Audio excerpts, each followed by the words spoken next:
सैकड़ों साल इंसान ऑर्गेनिक बीज से बने हुए पौधे और सब्जियां खाता आया और एक ज़माना आया कि मजबूरी हमें देसी सीड पर शिफ्ट होना पड़ा। और आज का ज़माना है हमें F1 पर शिफ्ट होना पड़ रहा है, जो कि ऑलरेडी हम हो चुके हैं। आज हम बातें करेंगे कुछ सच्ची जो कि कड़वी भी होंगी।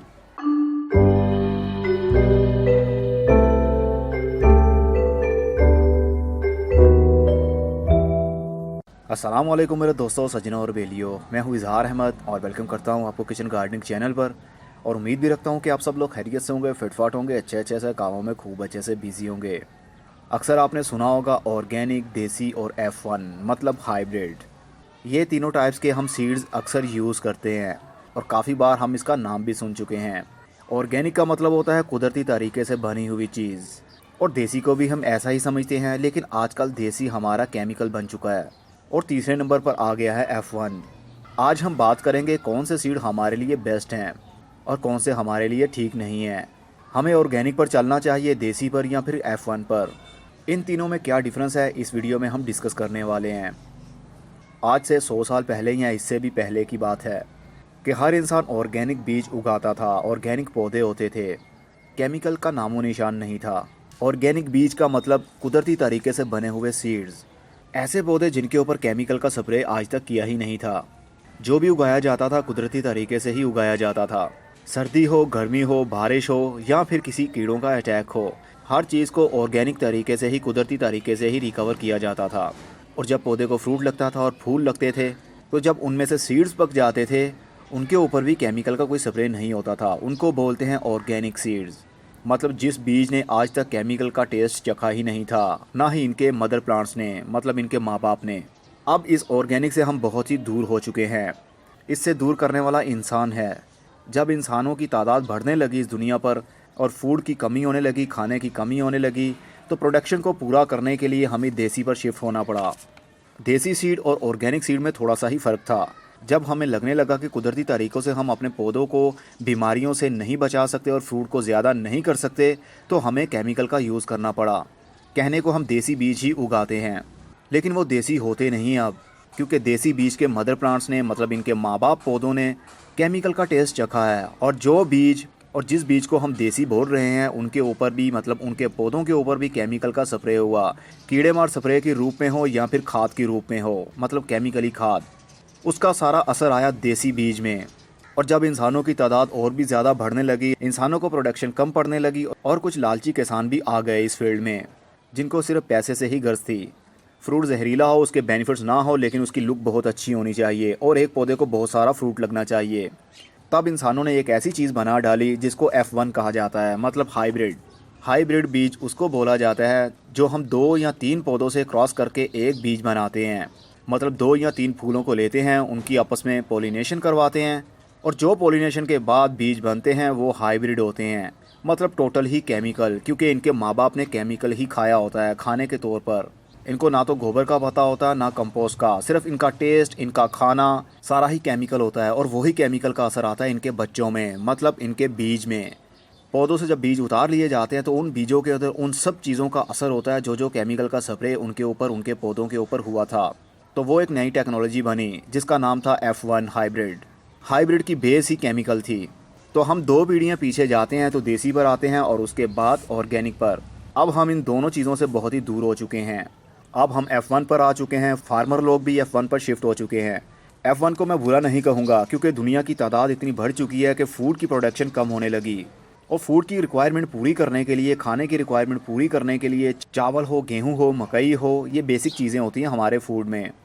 इनकी प्रोडक्शन को बढ़ाने के लिए F1 पर शिफ्ट होना ही पड़ा था, ताकि पूरी दुनिया के फूड रिक्वायरमेंट को पूरा किया जा सके।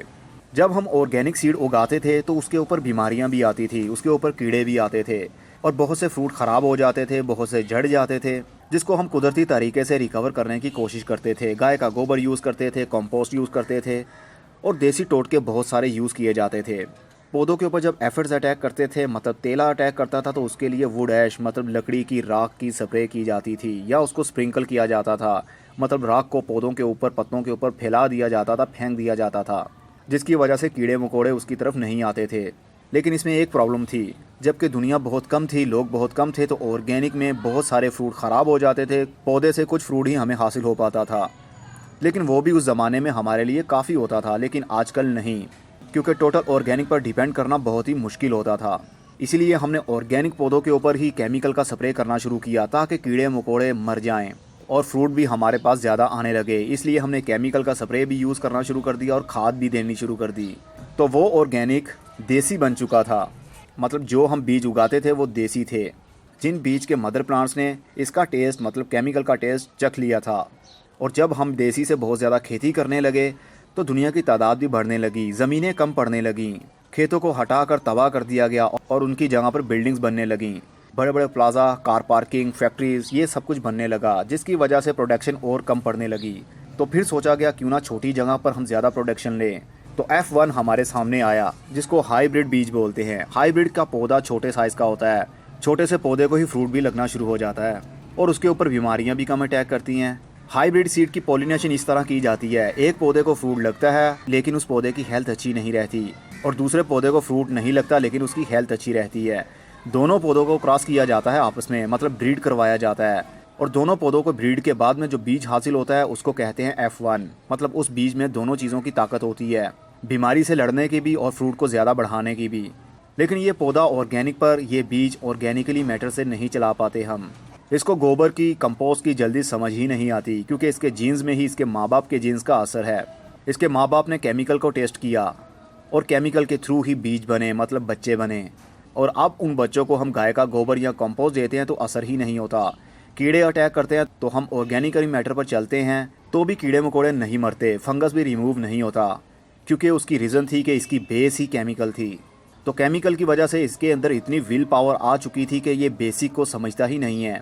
इसलिए हाइब्रिड को उगाया जाता है तो उसकी केयर भी उसी हिसाब से की जाती है, क्योंकि इसने जल्दी ही फ्रूटिंग पर आना होता है, छोटे कद को ही फ्रूट लग जाता है, और फ्रूट को ज़्यादा बढ़ाने के लिए हमें केमिकल का यूज़ भी उसी हिसाब से करना पड़ता है ताकि इसकी प्रोडक्शन ज़्यादा ले सकें।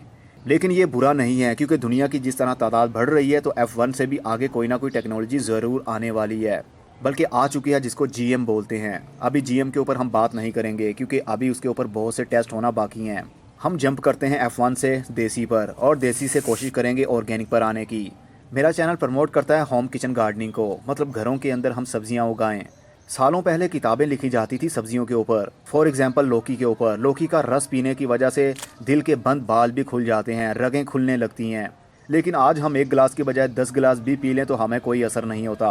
कहा जाता था गाजर का जूस पियो, खून बढ़ता है, लेकिन हम 100 गिलास भी पी लें तब भी खून नहीं बढ़ता।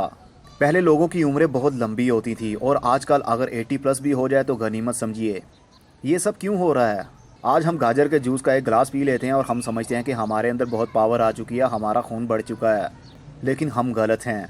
पहले हकीम लोग इलाज किया करते थे देसी जड़ी बूटियों से और सब्जियों से और फलों से, लेकिन आजकल वही चीज़ें हम खा रहे हैं लेकिन असर नहीं हो रहा। पहले डॉक्टर्स नहीं होते थे, MBBS नहीं थे, लेकिन फिर भी इंसानियत बहुत सेहतमंद थी।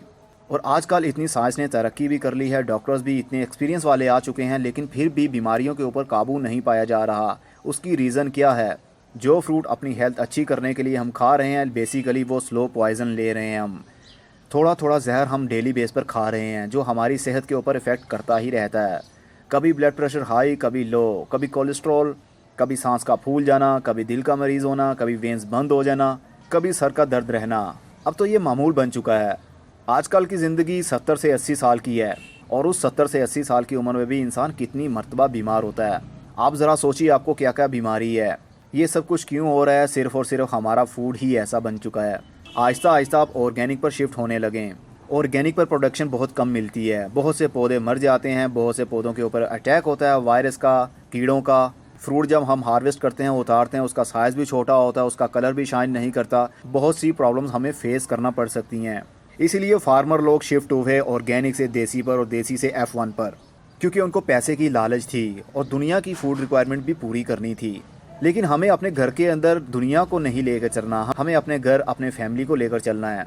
अपने घर वालों को, अपनी फैमिली को अच्छा खिलाएंगे तो बीमारियों से भी बचे रहेंगे। बहुत से लोगों का कॉन्सेप्ट होता है कि हम एक पौधे के ऊपर इतनी केयर करें और उसके ऊपर भी बीमारियां अटैक करती हैं, कभी फ्रूट लगता है कभी नहीं लगता, तो इससे अच्छा है इतने पैसे एक पौधे पर लगाने के कि 1 किलो हम मार्केट से ही वो फ्रूट ख़रीद लें।